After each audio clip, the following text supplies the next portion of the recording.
Ladies and gentlemen, boys and girls, it is about that time. Keep your hands up and keep your head on a swivel. The Haymakers and Submissions podcast is here. We woke up and chose violence today. Stick and stay for combat sports talk at its finest, coming your way now.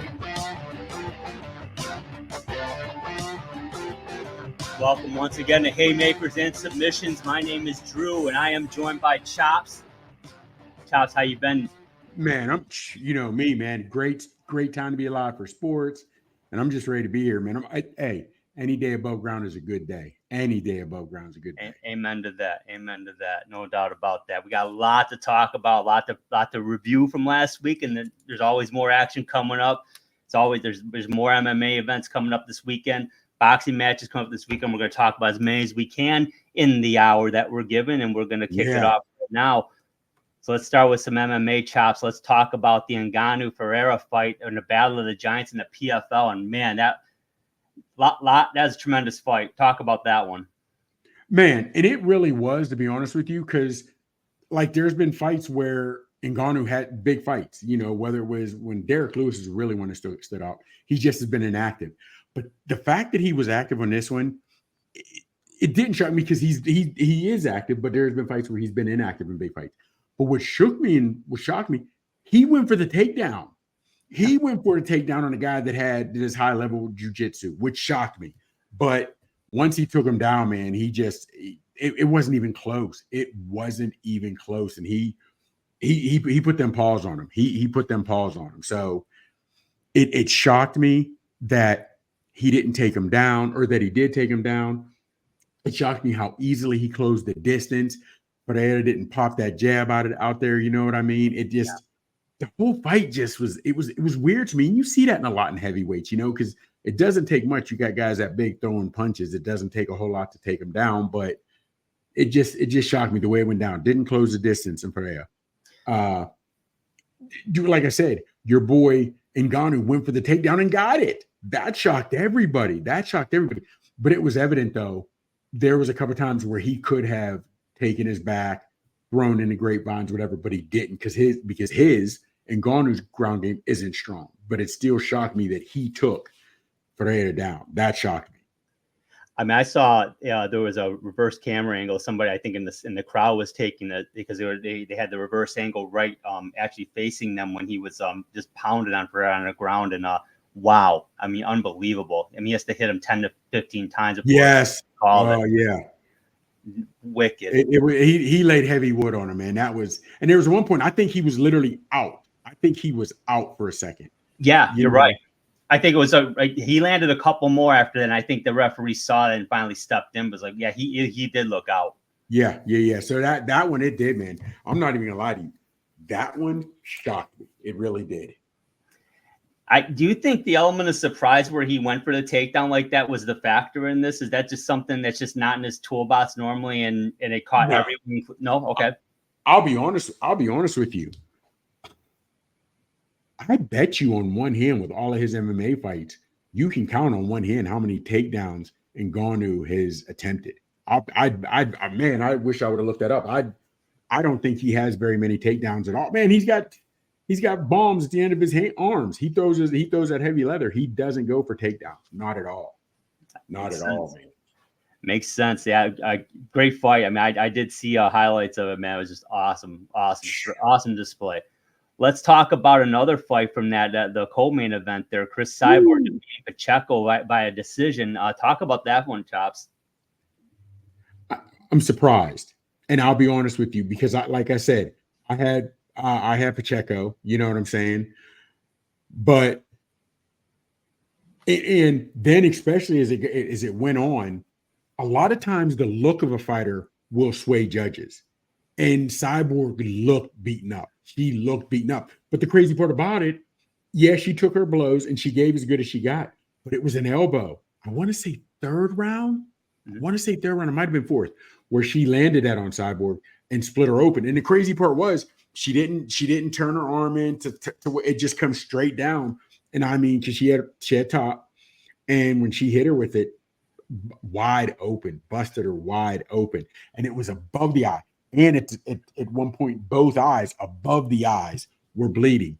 That, just like in boxing, it was in a dangerous position because it was bleeding into her eyes. But the old wily veteran, she found a way. You knew she was going to give as good as she got. You know what I mean? She literally, every fight, she goes out on her shield. When I say she, I mean Cyborg. And I'm not going to lie to you, man. I was surprised it went the distance. I was not surprised by the blood. I knew there'd be blood. I was surprised it went the difference.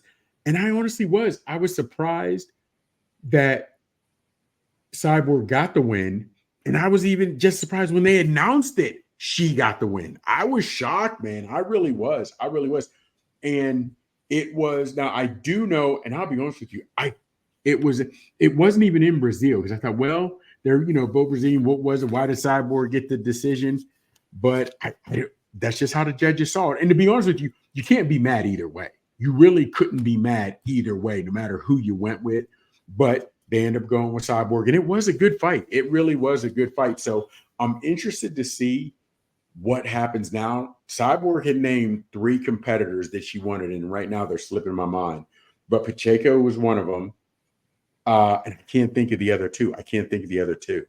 But now that Kayla Harrison's in a separate league, I don't think that one will ever happen. You know what I mean? So I'm interested to see, especially where Cyborg goes from here, because she's so much older. She's a true veteran in the sport. You know what I mean? So unless it's to fight for a belt or its main events against another top 5 opponent, if I'm Cyborg, I'm not going to sit here and become the gatekeeper where I'm fighting people, ranked 10 or lower or whatever have you, or newcomers to the PFL, new ladies coming to the PFL. I'm better than a gatekeeper. And she showed that tonight, because a lot of fighters will end up becoming gatekeepers because they fall off. But she showed that Saturday night. She's nowhere near gatekeeper. That was impressive fight. The fact she went the distance showed a lot, because she got busted open and she took a lot of punishment. Pacheco was younger, faster. But the wily vet, she found a way to get it done, man. Got it. Tip my hat to her. She got it done. That's awesome, man. She's a legend in the sport, no question about that. I mean, without question. Yeah, people know who she is. Just by people know she has her name, and that's cool. Yes, and if you think about it, real quick, before we get to this one, real quick, with Cyborg was doing it before Ronda Rousey. Oh yeah, who's Ronda Rousey's come and gone. She was doing it before Amanda Nunes, the Lioness. Lioness is coming going. Now, the Lioness did beat her, knocked her out, but it was a hell of a fight. You know what I mean? But she's still doing it, man, and at a high rate. She's still doing it at a high clip, man. So it was a good fight. And like I said, I'm glad the old veteran got her win, man. I really am. I didn't have her, but I tip my hat to her for what she endured and what she went through. Could be a rematch, you think? Not trying to be funny. What for? And I say that because neither one had the belt. I don't think it was for. I don't think it was for her belt. But if Pacheco, and I can't believe I'm having a brain fart like this and can't remember. If Pacheco lost her belt, then yeah, she's got a rematch. But I don't remember that being said.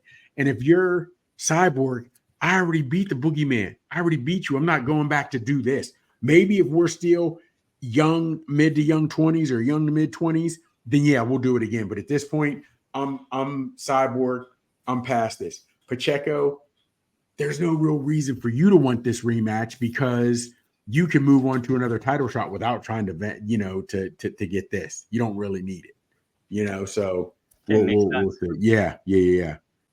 Okay, now let's go to the UFC Fight Night 245. Anthony Hernandez beating Michael Pereira. Were you surprised by this? Because I know Pereira did a lot of. He's very unorthodox. We compared him to Prince Nassim on our last week, and but he got caught in this one. Yes. Well, here's the thing.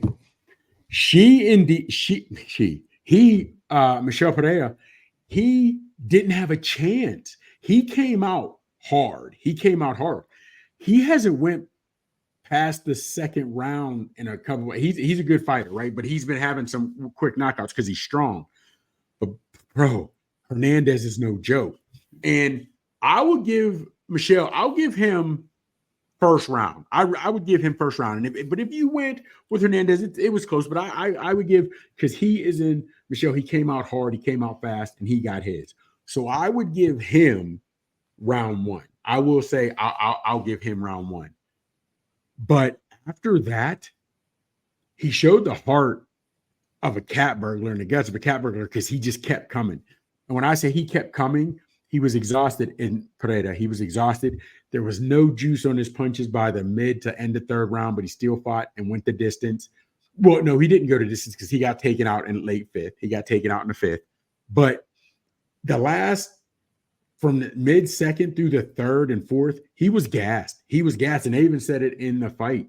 The announcers, it was like, at this point, the only thing Hernandez is trying to do is show him he can get him out of there. He's punished him standing up. He's worked the ground game. Hernandez got the record for the most takedown attempts. I think he had almost 30 takedown attempts. Drew, a takedown attempt, whether you get it or not, takes a lot out of you. That is that you have to have a great gas tank. To 26. Now let's not forget, you weighed in for the fight at 185. By the time you're fighting, you're closer to 195, 200, right? Mm-hmm. So you're 200. The guy you're going at is 200, and you're going balls to the wall for 25 minutes in this one, or at least 15. That's a lot of takedown attempts, and you don't get them all. You know what I mean? But every time, and when you take a guy down, a lot of times he was picking him up and actually dumping him. So now you're picking up 200 pounds and dumping it. Not to mention, once you get him down there, you got to keep him down there. So that takes a lot out of you, man. So that was impressive that he had so many takedown attempts and kept coming, just kept coming. And yeah, he took the loss, but Michel showed a lot of heart, man, and just because nobody knew he had that in him. He hadn't went that long in a while. He was punished and beaten up the entire fight. But like I said, you know, the old saying, went out on his shield. He really did. He showed a lot of heart now. When it was a good fight. By mid-2nd round to the end of the 2nd round, and once you're at 3rd round, you knew who won the fight. It was just a matter of time. Because at that point, Michel didn't even have enough energy to do any of his wild tactics. He didn't have enough energy to do the flips and the jumps around and spinning. He just didn't have it because Hernandez was in his ass like a wedgie from the opening bout. Even though he took shots in the 1st round, Hernandez, he was still coming forward. So it was a good fight, man. It was a good fight. It was never in question. Well, the first 2 to 3 minutes, it might have been thinking Michel was going to get it. But after that, man, it wasn't in question. Hernandez did what he wanted to do. Not bad at all, man. That's I was a little. I mean, I'm a little surprised finding out, you know, what happened there, but I'm not. Yeah. I kind of like Hernandez a little bit, so I was. Yes, and see, here's the thing: if people really hadn't been watching him, they didn't realize Hernandez is a dog.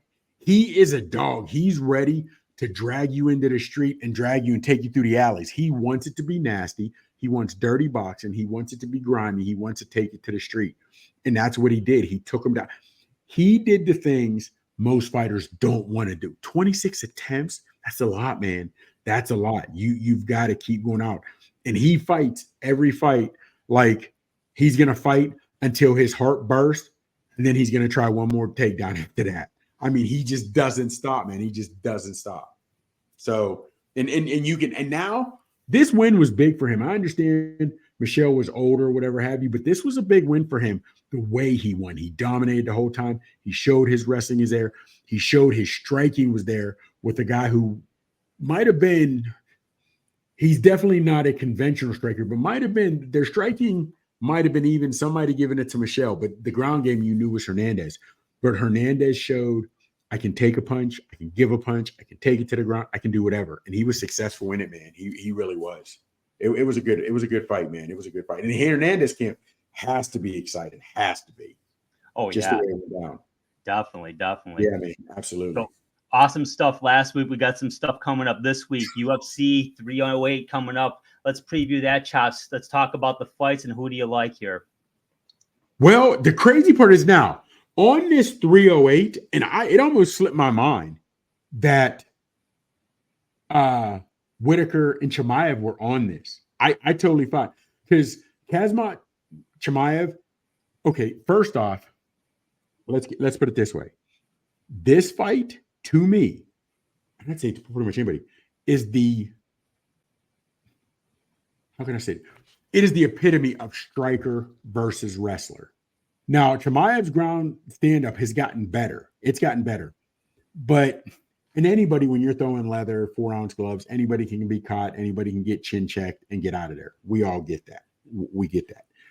But here's the thing. I don't see Chimaev standing too long with Whittaker because Whittaker is he's an odd duck the way he comes in, the way he jumps, the way he moves. There's another fighter, Dominic Cruz. Dominic Cruz had no rhythm. He's not as bad as Dominic Cruz, but Whittaker makes big time leaping jumps. He strikes from odd angles. And like Adesanya knocked him out and then beat him. But Adesanya was a pinpoint accuracy with his strikes. That's what you need to be a lot of times to beat a Whittaker, right? And I'll be honest with you. I like him because he has heart and he comes to bring it, but I'm not a Whittaker fan, but I got to get a man his props where they're due. He's standing there. He's tough. He's going to come to fight, win or lose. Whittaker is coming to fight. You will always, always, always get your money when you see Whittaker. Chimaev, I think, is going to try to stand up to show people, no, a lot of fighters do. If you're a slugger, you want to try to show you can box. If you're a ground guy, you want to try to show you can stand up. If you're a stand-up guy, purely a striker, you want to try to show somebody I can go down and I can handle my own. That, in a fight, win this one, look good in the next one. Just get the win. Yeah. So I'm hoping Chimaev doesn't try to stand with him too long. He might, but I think once he realizes he can't get a timing on Whittaker's stand-up, because Whittaker, you can bring, if you're fighting if you're traditional or you're southpaw and your opponent's southpaw, it doesn't matter. You can bring another southpaw in. If you're bringing somebody with long reach, you can bring a longer boxer who may be in a different weight class for sparring, but just so you can get used to that, But there's certain guys. You couldn't get a guy in your training camp to mimic, as much as I'm not a fan of his, Mayweather. Mm-hmm. You couldn't get a guy, that can do Shakur's defense or whatever. There's just certain guys. You can't get a guy that could mimic Sweet Pea. So you're not going to be able to get a guy to come in your camp that can mimic Whittaker. You know what I'm saying? But also in the same token, there's not a guy in Whittaker's camp or anybody he can bring in his camp that can match Chimaev's wrestling. So it's literally, I'm telling you now, if this fight stands up the whole time, Whittaker's going to eat him alive and get the knockout. But see, about a wrestler, and when you're at that level wrestling, you can take the fight to the ground whenever you want. Whenever you want, you can take the fight to the ground. So on that one, as much as I like Whittaker, and Chimaev has only had 13 fights, mind you. He's only had 13 fights. I'm going with Chimaev because he is indeed, he's a wrestler. And he, at that point, is going to be able to do whatever he wants with the fight. And I just believe that. Now, Chimaev, you don't know the name, but he out-wrestled Kamaru Usman. He beat Usman. Usman was thought to be unbeatable at that, you know what I'm saying? At 170 and wrestling, whatever have you. He beat Kevin Holland. Now, Kevin Holland was a hell of a striker. Kevin Holland was a more pinpoint striker than Whittaker. He wasn't as unorthodox, but Kevin Holland made the mistake of trying to show Whittaker or trying to show Chimaev, I can go to the ground with you. I can wrestle this, that, whatever have you. And he got put in the darts and choked out in the first round. It wasn't even halfway through the first round. You know what I mean? So I don't think Chimaev is going to try to stand too long with Whittaker. I think Chimaev is going to take him down. And then before you know it, Whittaker, he might not get to submission, but he's going to ground and pound, and it's going to be ugly. I'm going with Whittaker. I'm going with Chimaev. He probably will end it. Just because he's going to ground and pound him so much. He probably will. It might be late, but I'm going with Chimaev. Very interesting. Now we got the World Featherweight Championship fight here. Who do you like here? Man, that one, another one, going to be blood. Here's why. Holloway has a thing of going like this, the middle ring, pointing to it, telling his guys last 10, 15 seconds, let's stand here. I've been whipping your ass all night. I'm going to give you a chance to knock me out right here in the middle of the octagon. So with the last 15 seconds, he always goes like this to have guys stand up. But he claims he's the best boxer in UFC. Topuria says, no. You try to box at me if you want. I'm going to knock your head off. I'm going to knock your head smooth off. The ground game may be where the difference comes in. But I'll be surprised if this goes to the ground. I really do. I think it's going to be a slugfest. I think there's going to be blood. I don't think either one of those guys is going to look the same when they leave as they did when they walked in. Only because Topuria has never been in there with a striker like Holloway. He's never been there. He's never faced anybody with Holloway's toolbox. He's never faced anyone with Holloway's grit and determination. And just there's levels to this. And Topuria is nice. And he might have the faster hands and sweeter technique, but Holloway is bringing it. And it's going to be a good one. It's going to be a good one. I'll give you that. Man, because of experience, I'm going to go with Holloway. I'm going to go with Holloway because he wants to hold this belt, the featherweight belt, and the BMF belt. But I'm telling you, big dog. Because let's not forget, this is 145, this fight. He just beat Gaethje at 155. That's what Poirier was talking about at the BMF tournament at 155. All those guys are 155. So Holloway is going up and down the entire weight class, 10 pounds. You know what I'm saying? So it's going to be interesting. But man, if I understand you're not an MMA guy, but if there's two fights you want to see of this entire card, this is definitely the one. These are the two fights. You don't watch the entire card, fine, so be it. Now, again, you may not watch the entire card because the fighters aren't well known and a lot of, the average everyday fans, and a lot of fans. But I believe there's going to be some good fights. Dan Ige fights on this. He's going to bring it. You know what I mean?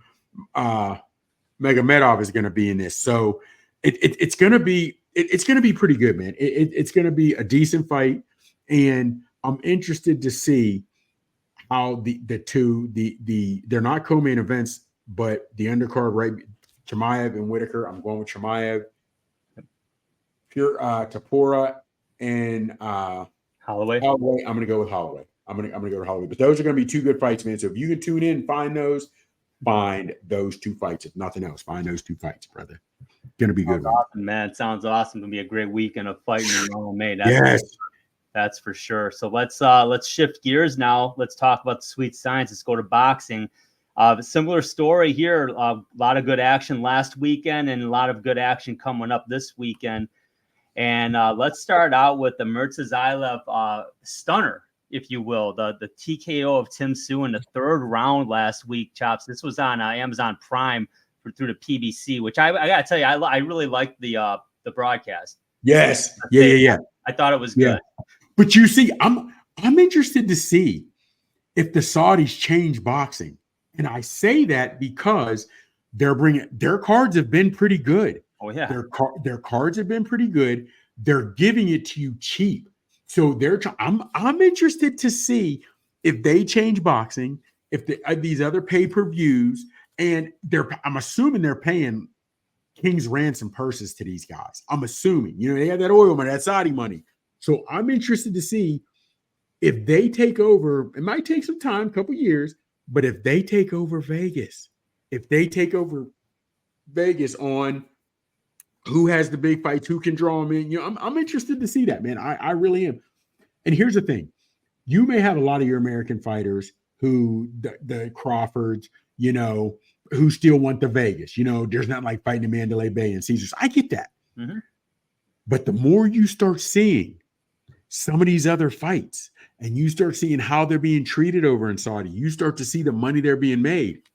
I'm going to see if a lot of these fighters starts telling Mandalay Bay, hey, nothing personal at all. Or if some of these other promotions have contracts with Mandalay Bay or wherever it may be, Madison Square Garden, if they're like, all right, I got to fight my contract out. But I'm interested to see.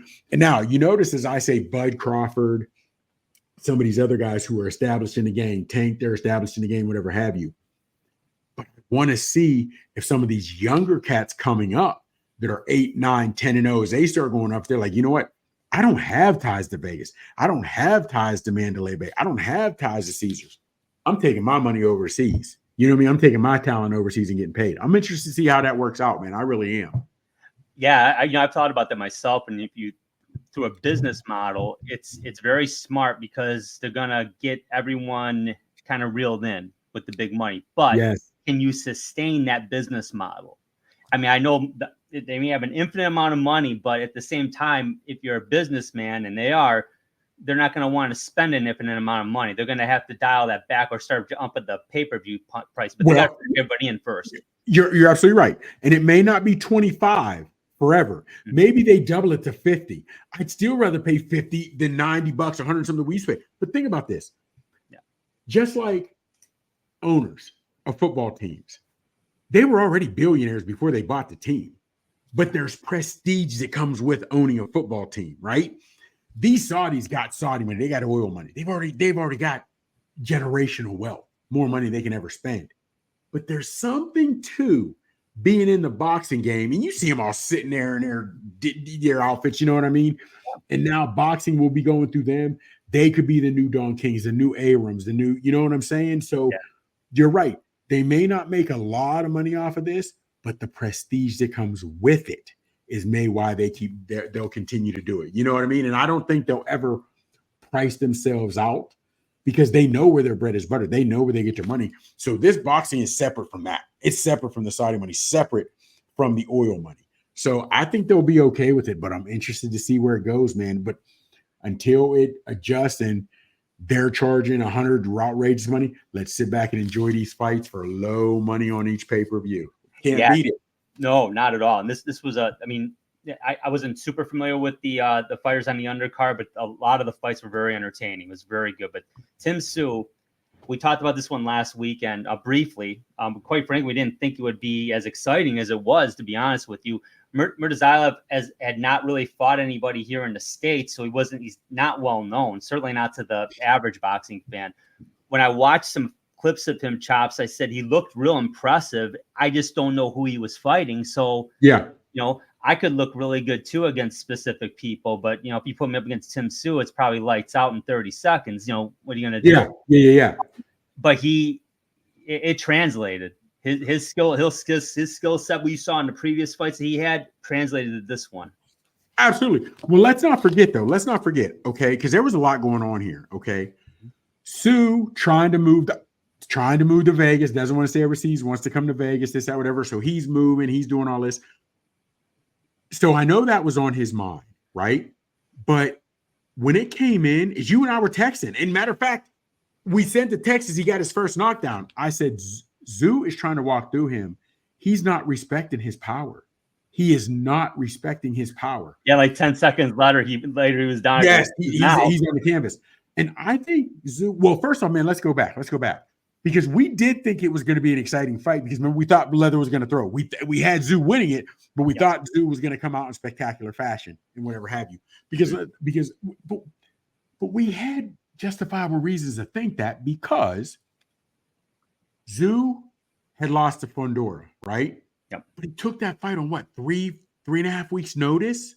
Yeah, and he got the bad cut too during he that. Lost. He did lose. Yep. But he felt good because he had a terrible cut that he fought through. So he showed the heart of a lion. Yep. And he took it on 3.5 weeks notice. So we knew he was ready to bang. And we knew he was going to bang. We knew he would come in and throw heavy blows, which he was at first. His problem was he just didn't respect him. But even before the knockdown, the way he walked through him was like, bro, what are you doing? That was sort of, I didn't like that. But what really I didn't like, when he got hit, and I didn't even really notice the clash of heads. Was it a clash of heads or was it a punch? It was a clash of heads, but it wasn't not in the classic style. It wasn't like top of the head to forehead. It was kind of like his top of his head hit Murtazaliev's like eye socket chin area or cheek area. Mm-hmm. Okay, but I don't know if that first cut that he had and Fundora played with him, his psyche, because there's a lot of boxers. I remember that happened to the great Shannon Briggs. I can't remember who he was fighting. He was running to everybody and got into a fight, and you don't know what happened, but I remember Shannon Briggs like seeing his own blood and like sort of like, yo, what his whole, and I don't know if he was just on Quick Street or whatever it was, but his entire demeanor changed. I'm not exactly sure what happened, but I do remember that fight. So having said that, the way he touched his head, backed up, touched his head and is looking at his glove. Yeah. Okay. Well, what I'm looking at and I'm thinking is that's in the top of your head. Your hair's going to stop any blood coming down, And you're not sweating good enough as early as that was. You're not late in the round. Why are you doing that? That spoke volumes to me because I was like, that's not something you see a fighter do. That's not something. Now, had he taken a glove to the eye or they had headbutted each other's eyes, okay, I see that pawing with the glove. But that, and in looking at your glove, that didn't set well with me. And when I say set well with me, it just was, that's not something a fighter should do. To me, not that early on. Yeah, and it's not a machismo thing. It's more about, okay, his focus is elsewhere. He's worried about getting hurt. That's the worst thing you can do as a boxer or any for that matter. And we've seen guys get hit and get split like they got hit with an axe and they keep going. We've seen guys that get cut in the eyebrow and they'll paw because it's bleeding in their eye. Yeah. So they try, but you never paw to say, that to me, man, that to me, that shook me. That shook me because, and like you said, it wasn't even the classic headbutt to where anybody got rocked. So you should have known that butt wasn't very hard. I shouldn't be cut. I shouldn't be. But the fact that he kept pawing at it, that's what's let me know, okay, I don't think his head's where it's supposed to be. Then, like we said, you're just walking in, hands here, but not moving your head off the line, just walking in, trying to dig the body, I'll give you. But you weren't moving at all. You were easy to find. That to me just, was he reading? He was watching too much preview shows and reading too many of his own clippings, I think. Yeah, and I agree with you. And definitely whatever happened, whatever he was thinking, definitely he took himself off his game. There's no doubt about that. And he got clipped time after time after that. I mean, it was, quite frankly, I caught myself yelling at the TV like 15 seconds before the fight was actually stopped. I'm like, stop the damn fight. I'm like, it's over. This guy's getting killed.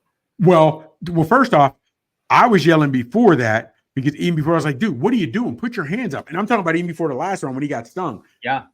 But not where they threw the belt through the towel in. That knockdown before they threw I was like, I can't believe he got up. Yeah. I couldn't believe he got up after that.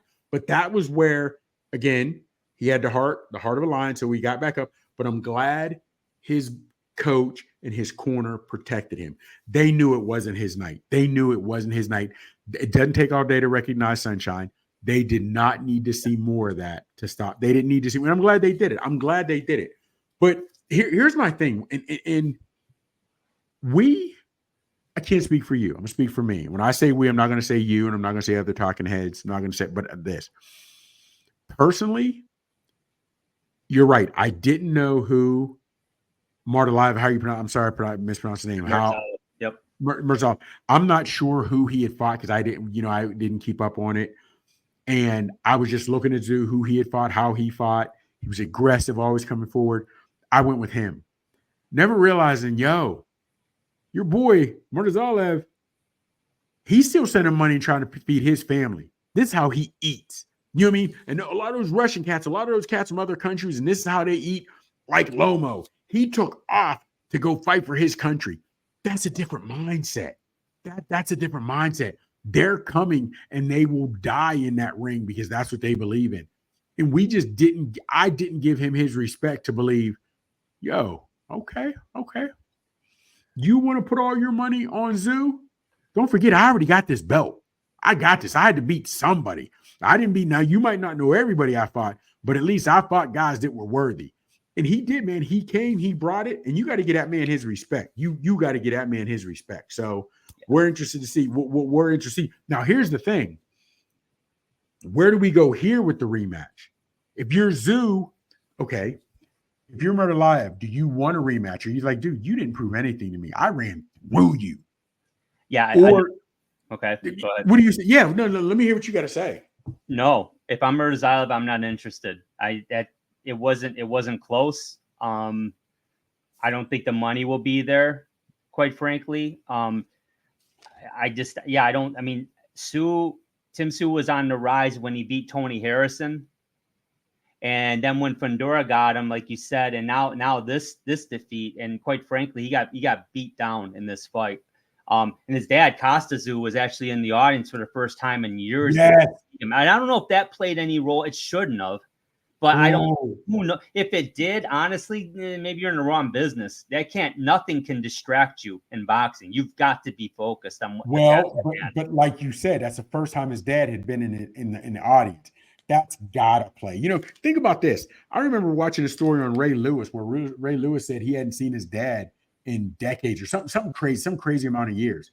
His dad comes back in the picture. It takes a little bit, not long, but then they're right back great friends. Where they say no matter how bad a parent treats you, a lot of kids still earn for that love from their parents. I got, my parents celebrating 56 years. Great. I've always had, so I can't fathom that. You know what I mean? I can't fathom parents not being there, parents not showing love. You know what I mean? So, because I would think that's the first time you ever been in why? Because you're a boxer. So certainly this doesn't, you've seen moms can't watch boxing matches to see their son get punched. Dad, this is what you brought me up around this, so this can't be that for you. So I don't know that they now just mend fences. So somehow psyche that had to weigh on him, right? But real quick, man. Okay, so you couldn't beat or you didn't beat Murtazaliev. I apologize for mispronouncing his name, right? So you have Fundora, WBO champ. You lost to him. Maybe you try to run that back and get a full camp in, right? Now, Fundora technically has two, the WBO and the WBC, right? Mm-hmm. You just lost the IBF to Murtazaliev. Yep. And you know who he got at the WBA, Terrence Crawford. No, wrong. No, so maybe if I'm Murtazaliev, again, I apologize, right? If I'm Bakram, I tell Tszyu, go get a rematch with Fundora, win that, get his belts, then you can come back for this one. That's because fair. If Tszyu has a great camp, fights the way we know we can fight, there's a good chance he does beat Bakram in the second one. Bakram was like, no, I'll move on to someone else. You know what I'm saying? So maybe he doesn't want that rematch so fast. Now, I don't see him getting a shot at Crawford. He might, but I don't see it. You know what I'm saying? No, you got, I'm not saying you got lucky, but it was truly an upset. You beating Tszyu. Mm-hmm. You're not ready for Terrence Crawford. And that is a no-win situation for Crawford. You beat Bakram, bro, you were supposed to. He gets lucky and hits you with a shot and beats you. You've lost everything you've worked for. There's nothing in it. There's nothing in it for Crawford. So if I'm Tszyu, I either push for the rematch with Bakram or I push for the rematch with Fundora. That's what I do. I like the Fundora route. I think that's probably his quickest route to getting a belt and to getting, and then if he does 2 belts in that case, then he's right in line. And that'd be a big money fight then. Because certainly people have taken notice of Murtazaliev now. Yes, I'm surprised. Do you think, you took the fight on 3 weeks' notice and went the distance, even with a bad cut. Do you think he realized he saw something in Fundora that even if I had a full camp, I couldn't beat this guy? And I only say that because you would have liked to have thought getting those 2 belts in a rematch, having a full camp, would have gotten you a bigger and more money than a Bakram fight where you were the heavy favorite or you were the favorite going in. You know what I'm saying? So I would have thought, but he didn't go for that rematch. He wanted Bakram, but you know the saying, you got what you want, but now let's see if you want what you got. You know what I'm saying? Yeah, so exactly. Yeah. So we'll see, man. Action-packed fight. I mean, definitely we thought I think we both had it going the distance, but we both had Tszyu winning that fight. I did not expect this at all. But again, what you saw on tape from Murtazaliev before, it translated, man. This dude's for real. But in the words of the late Denny Green, he is who we thought he was. Murtazaliev. He stands in front of you. He throws. He's not going to dance. He's not going to flash. He's not going to run. And he's going to bring it. And he did. He came to bring it. There's nothing he did in that fight against Tszyu that we hadn't seen. Nothing. Good point. Nothing. But it worked. Dance with who brought you. Exactly. Who brought you. Exactly. So we're talking about a second generation of generational fighter in Tszyu. Let's talk about another one here in Campbell Hatton, because we got fights coming up this weekend on Saturday on DAZN, and we're going to talk about the main event here shortly. But let's talk about this rematch here. James Flint and Campbell Hatton, the second fight, the rematch here. We're going to have a repeat of revenge. Well, the last one went the distance, 10 rounds, I believe, and James Flint got the nod. Yes. Chops, what do you think of this one? Okay, by chance did you happen to see this fight? I did not. I saw the fight before that at Campbell Hatton had, and I was not impressed with it. Okay, you weren't impressed with Hatton? No. Okay, and now, I love his dad. I love Ricky. Okay, Hatton. and I was just gonna ask you, and I'm gonna ask, keep it a buck, keep it straight up and down with me like 6 o'clock. Subconsciously, or even in front of your mind, were you comparing him to his father? Because he's only got 12, 13, 14 fights. Yeah, absolutely. And what I guess I didn't expect him to be as strong necessarily as Ricky Hatton as his dad, but I was expecting a little more speed. I think he seems slow to me for his size and his weight. He just doesn't seem like he's got that quickness, that twitchiness. And Ricky has that. Yeah. Now, mind you, Ricky would go up to 195 and then come back down to 155. Ricky Fatten was his nickname because yes. Oh, and I know he's done fighting. You've seen Mayweather since he retired. You've seen Pacquiao since he retired. They might have went up a weight class, maybe a weight class. Maybe. Have you seen Ricky Hatton? Yeah, he living that good life. He living that. Him and Prince Nassim Ahmed. If you see Prince Nassim Ahmed, might be a cruiserweight right now. Yeah. And if you see, what about oh my gosh, Eric Morales? He's training now. Yes. Woo! Enjoying the good life. Enjoying the good life. But here's the thing. And I'll admit, once I saw that on the ream, I didn't even know that was on the card. I didn't know that was on the card until we're bringing it up. And he's like, yeah, we got to go over Catterall and Prograis. So having said that, I went back and watched it. Now, yes, one judge had Flint winning by 6. One had him winning by 3, and one had him winning by 2. So the 6 points, again, you want to be like, dude, what were you doing? But if this round was close, I give it to this fighter. This round was close. I told you I would do that because I know I'm keeping cognizant of, I've been giving all these rounds to Drew. Let me give a round to Chop. You know what I mean? So whatever have you, because they were both competitive. Now, what I do realize about Hatton, he throws, they're not looping, but he throws body shots a lot. He loves to go to the body. From the first round to the last, he was active. Now, it only went 10, not 12. However, he was just as active in the last round as he was in the first round. He took punishment, but he kept going, and he gave as good as he got. But there were different levels to it. And you saw, as like you said, slow. I hate to call him slow, but Flint was quicker to the draw. But Flint was throwing more technique punches. Almost like, remember the old boxing harness that Evander Holyfield used to use to make sure that he straight. That's almost what Flint was wearing. It looked like, because he was making sure straight lines the quickest route to 2 points, and that's what he was doing. They were both giving as good as they got. So this is definitely a fight you want to see.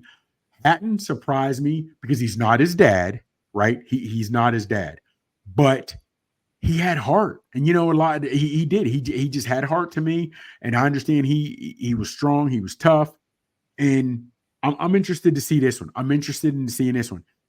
The one thing I think Hatton could switch up is you have to tighten up your punches. There's too much space. There's too much space. You're falling down. There's just too much space. You know what I'm saying? So, I wish you'd have seen that first one. But even if you can't, go back and watch. If you can, watch a couple rounds of the first one. Watch it. And here's the thing, Drew. It doesn't matter if you watch the first round, skip to the 4th round, skip to the 7th round. They're throwing leather the entire fight, and they're both giving as good as they got. And I'm expecting that from this one. Hell, I also expected that from Wardley and Clark last week too. We didn't get it, but this one, these guys aren't as big, so it's going to be a good one. It's going to be a good one. I'm going to go.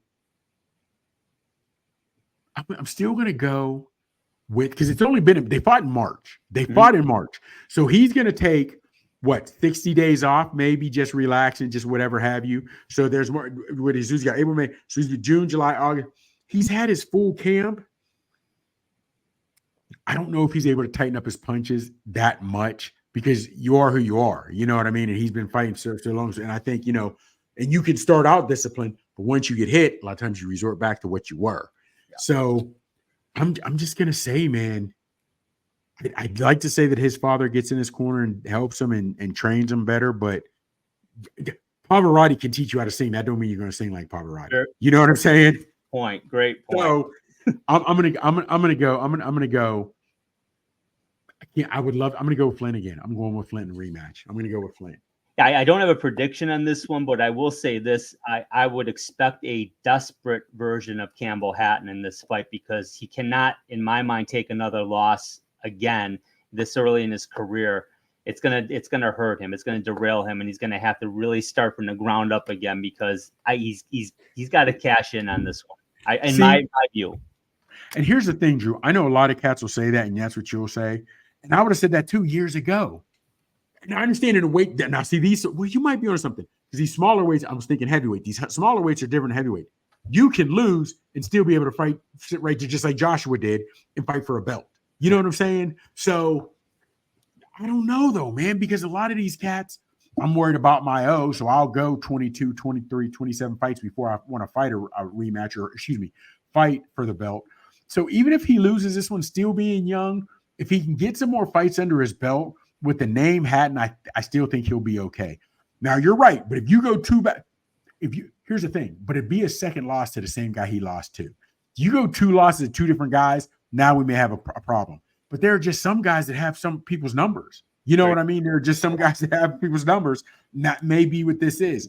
But this rematch will tell us a lot. It really will tell us a lot. So, it's going to be a good one, man. So watch that one, please. If there's not a whole lot in the undercard you watch, please watch that one. We'll definitely be watching that one. We'll definitely be watching this one. Jack Catterall and Regis Prograis preview here. This is the main event. Catterall, only one loss in his career. We're going to go to the tail of the tape right here. He's 29-1, and we know that loss was against Josh Taylor, and that was Taylor got a little home cooking. Taylor got home cooking on that one. Yeah, and then Prograis only 2 losses now, and we know that was actually, ironically, Taylor got him earlier. Yeah. Than the Devin Haney fight, where he went to distance with him. He went to distance with him, so he fought him. How you see this one? I'm going Catterall. And honestly, I'll go Catterall. You know, boxing is different from other sports. I'm going to go Catterall and don't think it's going to be close. I'm going Catterall by at least 3 points. Interesting. And we know Catterall is going to bring it. First off, foot placement's going to be big because they're both southpaws, right? They're both southpaws. So that left foot has got to be, you want that left foot on the outside. So watch that. That's going to be big. Prograis doesn't get his head off the line a lot. He doesn't. Now, and when I say that, I say when he comes in throwing punches. Now, when he's standing back there, he's got great head movement. He's got great head movement from a distance. But when he comes in to engage, he doesn't get a lot of head movement, and he's suspect to a left hook. He's suspect to a right hook a lot because he keeps his hands low. So, but I think just on the 2 points, and you do realize the last I saw, and there more money could come in either way, so it could switch. But right now, your boy Catterall is a minus 450. For anybody who doesn't know what the betting line is, 115 is about even. So if you're minus 115, 1 plus 15, minus is always the favorite, plus the underdog. But 115 is the average. It's a pick 'em, right? So if you're hypothetically, I'm a minus 125.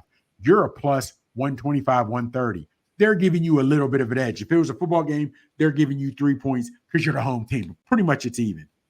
He's a minus 450. So that means for every 450, for the average fan, for every 450 you bet on Catterall, you only win 100.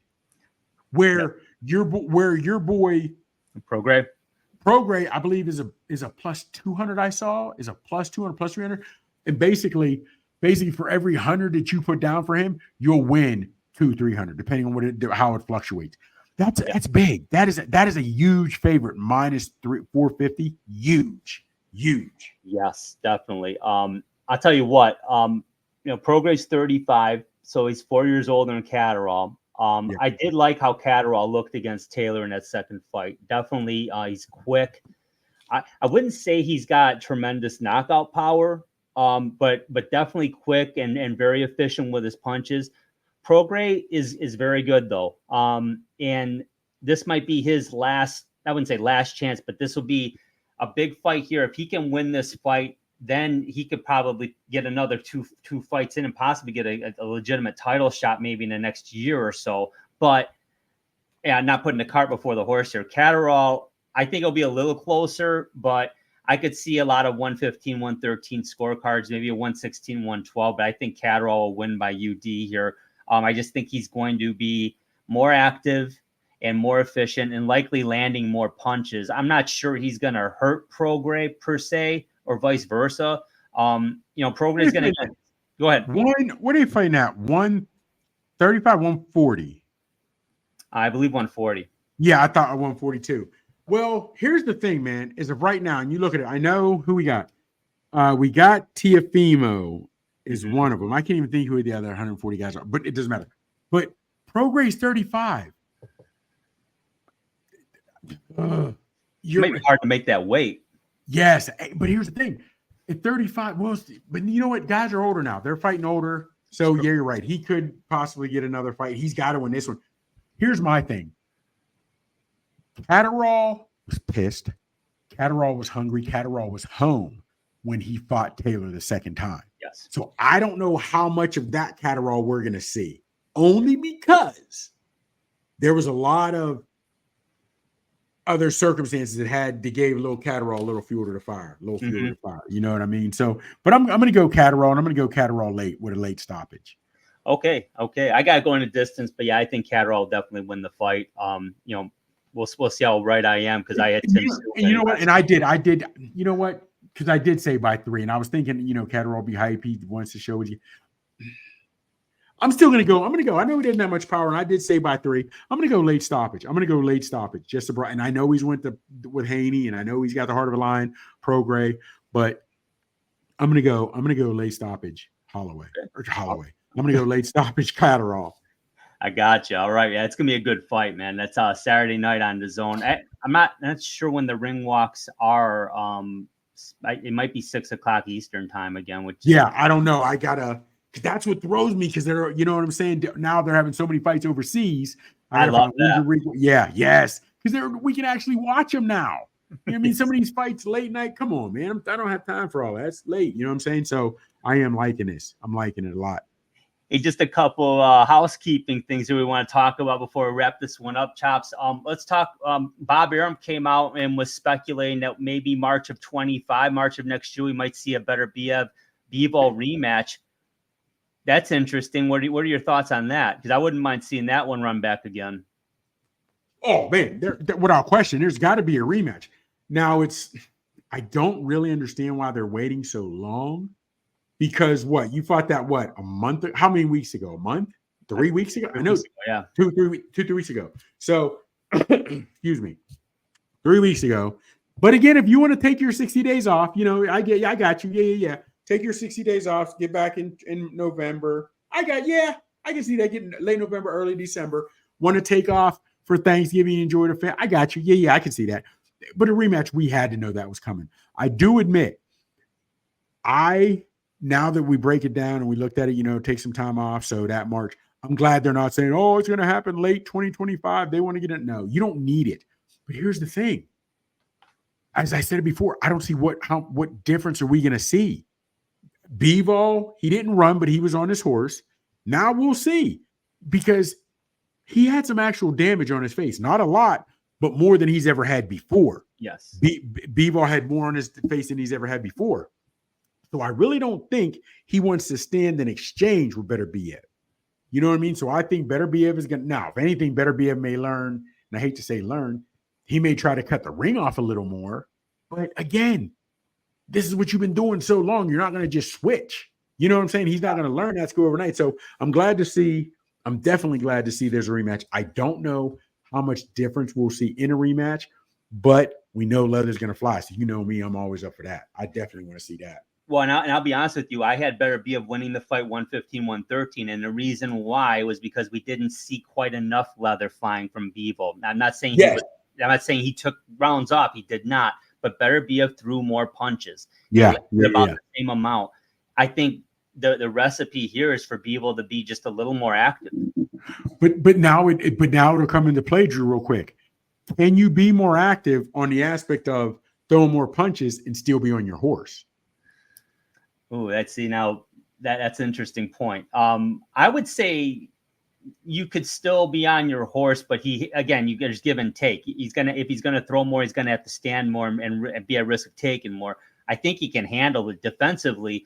That those blows really didn't hit flush. That's how strong Better Be of is. It was hitting. I was about to say he didn't hit flush, and his face, it showed some wear and tear. Oh yeah, it did. And he threw 200 punches, and they landed about the same. Yes, that speaks volumes to me. So I think Bivol realized, whoa, this cat got power. This cat has power. So I'm interested to see how that replay. And again, I don't see much difference in this rematch, but I'm gonna be front and center watching it. You know what I mean? Oh yeah, definitely. And one last thing we want to talk about here, we'll bring it back up here. What is up with the IBF? They did this with Usyk against Fury. I mean, it's a big deal. Unifying the heavyweight title in the 4-belt era is a huge deal. And man, I mean, basically Usyk took a picture with it and gave it right back because they set a mandatory fight. And I don't even remember who they said was the mandatory, but there's a rematch clause in the contract with Fury. And that's the fight people want to see anyway. And now we're hearing this again with Better Be of the IBF has said, nope, we have a mandatory. Well, go ahead. And I think it's a German cat that nobody's ever heard of, right? Okay, Here's the thing. I get why they're doing it. Okay. Now, two things can be correct. It's great that you're doing it, but it's wrong the way you're doing it, right? First off, if you're going to have a mandatory challenger, maybe if you want to say top 3, okay, but you got to be 1 or 2. Got to be 1 or 2 in your division. Because you have a mandatory challenger. This guy is up for a fight, and anything can happen when the leather goes. I'm losing to a guy who hasn't even earned it. And I've really got real things to lose. And I'm losing money because I'm not fighting the fight that everybody wants to see. I'm not training for the fight everybody wants to see. I risk a bad cut. I risk loss, whatever have you. So I like why they're doing it because in a lot of ways, guys that we never might have even heard of get a shot for us to at least see. And they're making, hey, you got the belt. You can't just sit on it. You got to defend it. So I like they're saying that. I like the fact they're saying that. But also the IBF realizes you defend our title, we're going to get a chunk of this money, right? You're going to get a chunk of this. We're getting a chunk of this money. So we know why they're doing that. I hate the fact that they're just pulling cats out of a hat. You got to defend against this guy. You got to defend against this guy. IBF, can't you sit back? Honestly, you're not going anywhere. You've been in existence. You're one of the 4 major sanctioned bodies. You're not going anywhere. Let Usyk defend his title in a fight that everybody wants to see against Fury. Then, if he indeed wins it, okay, great. If he doesn't and he loses it, then you talk to Fury. Maybe Fury wants to do it or whatever have you. I don't know. Maybe Fury gets this, wins this belt, wins all and unifies all 4. Then he wants to retire. I don't know. But IBF, you have to sit back and realize nobody wants to see Usyk fight Bobby Blue Bland from Germany that nobody knows about. Everybody wants to see this rematch. IBF, you need to fall into place and realize where you sat at the table. You need to know the pecking order. Yeah, I don't know the ins and outs of it, but I can tell you it has a lot of dollar signs around it. They're obviously making more money making these decisions. At least they feel they are, or somebody's convincing them they're going to by constantly breaking up the belts to constantly create title matches. Exactly. I get it. That real quick before we get out of here, give me 10 seconds. Even though Dubois and Joshua made money for the IBF, they made money, right? But even if you strip somebody for the belt and you make them fight somebody else, it's a title fight and IBF's making something. They're making something. And when you hear up for the title, a title fight's always going to bring more money. So they're not making as much as they could if they had 2 great fighters. but I don't see the benefit of doing this, and I hate it. And that's all I'm going to say. That's all I'm going to say. And that's a perfect ending to a good show. Thanks for your input, Chops. As always, love talking MMA and boxing with you. Everybody, subscribe to us on YouTube, our Facebook page. We got our Twitter handle. We got a Twitter page. Check us out on the ESEN network every Friday night at 10 p.m. Thank you for watching. Thank you for subscribing. We'll talk to you soon.